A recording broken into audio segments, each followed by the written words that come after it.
You have trending today, hashtag Trump's new army. Let me just read this to you. On January 20th, Donald Trump will no longer be the commander-in-chief. He will lose control of the U.S. Armed Forces and take control of a new army. We know who they are. They're vile. They are our teachers, our neighbors, our police officers, and they are everywhere. Expose their treason. This is being allowed to be seen when they're talking about, calls for violence, et cetera, et cetera. I mean, I don't know what that is if it's not inciting violence. This is from a New York Times reporter, former intelligence official on PBS NewsHour tonight, saying the U.S. should think about a 9/11 commission for domestic extremism and consider applying some of the lessons from the fight against al-Qaeda.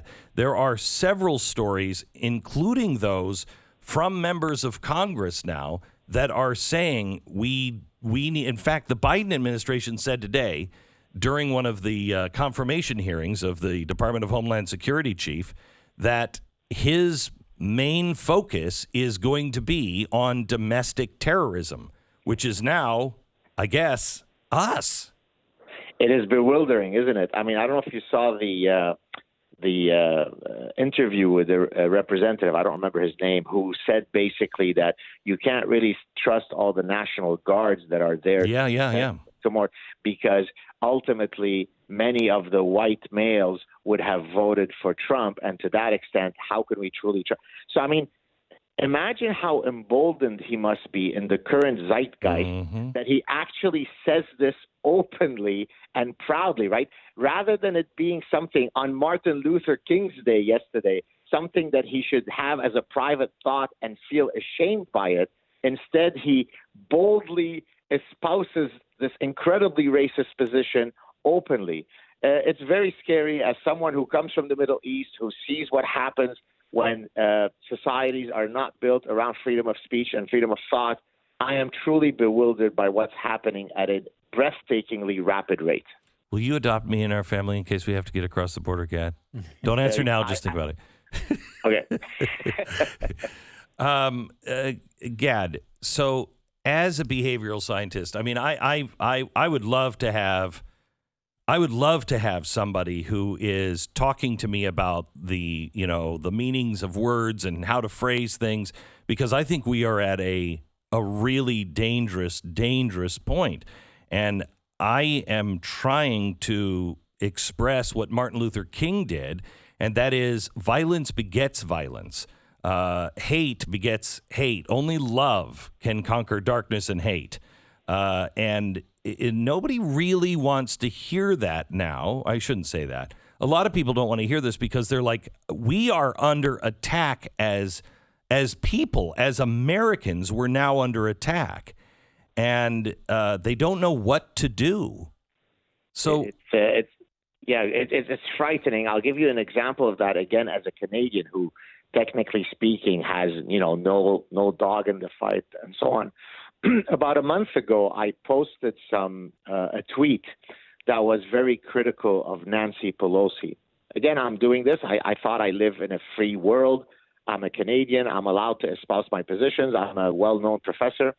So a colleague of mine, who is a personal friend of mine until that tweet, wrote a very nasty rebuttal and reported me to all of our, common evolutionary behavioral scientist colleagues, because I no longer was a scientist, given that I was espousing such hateful rhetoric against Nancy Pelosi.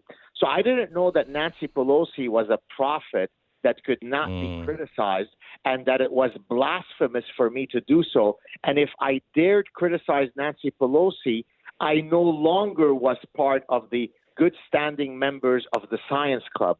But he felt completely emboldened and justified to do that. As a matter of fact, when I called him on his reprehensible behavior of trying to cancel me and report me to our common colleagues, he said that he was altruistically punishing me. Right? So his cancel culture instinct was actually a form of loving altruism. That's how grotesque the world has become, Glenn. Wow.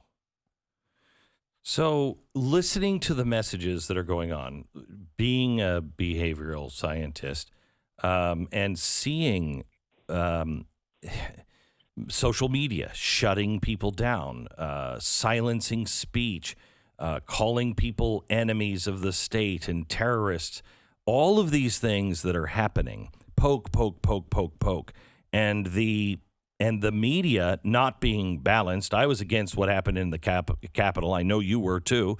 I was really dead set against that and called for it to stop immediately.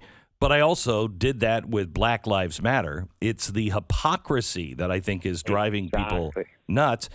And when they feel like nobody's doing anything, what do you foresee coming? I mean, isn't this a recipe for absolute disaster?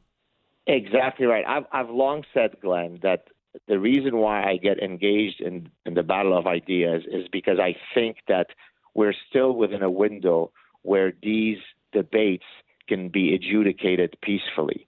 But I've repeatedly warned that if the peaceful attempts to have ideas pitted against one another doesn't manifest itself, in other words, if we lose the ability to resolve our differences peacefully through dialogue, through debate, then in 10, 20, 50, 100 years, we will have a repeat of the society from which I escaped. For the viewers who don't know, my family and I escaped the Lebanese Civil War, and I guarantee you that the good people who are every day insulted as hicks and rednecks and idiots and Nazis are not going to go away quietly. So either we resolve it today peacefully or we will resolve it tomorrow violently. I continue to pray that it will be the former. So, Gad, if you were me,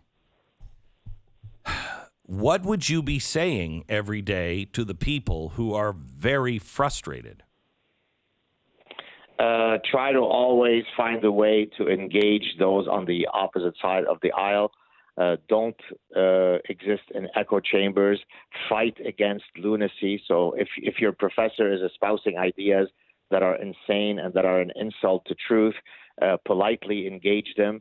In other words, don't walk away from an opportunity to engage those with whom you disagree. I think the problem is that people are frustrated because they can't find any avenues to dialogue, to debate, right? The cancel culture is this big, ugly monster that is terrifying everybody into silence. So don't succumb to that reflex of being quiet. Engage people, and hopefully you can change people's minds.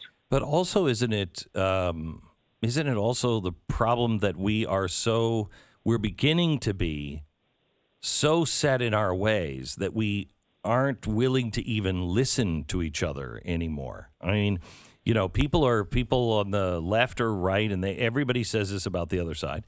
I personally think that conservatives are willing to listen, but that is growing shorter and shorter, their attention span for this, because they just keep getting kicked in the head.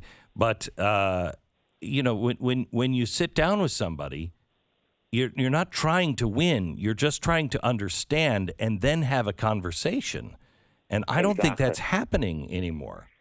Look, yesterday I was invited on Jordan Peterson's podcast, and the show will air in a few weeks. And Jordan and I are friends, and we agree on many things. We disagree, for example, on some of the interpretations of Carl Jung. And at the end of the podcast, he said, "Hey, we need to have another chat because, as I understand it, some of my views on Jung you disagree with." Well, here we are disagreeing on this important matter, and yet we're going to walk away from one another being just as close as friends as when we started the conversation. In other words, people can naturally disagree with each other without demonizing one another. Civil right? society requires it. Exactly. And as a matter of fact, I don't want to be friends with someone who agrees with me on everything, because it's going to be a pretty boring friendship, right? Yeah. So friendships have to be anti-fragile.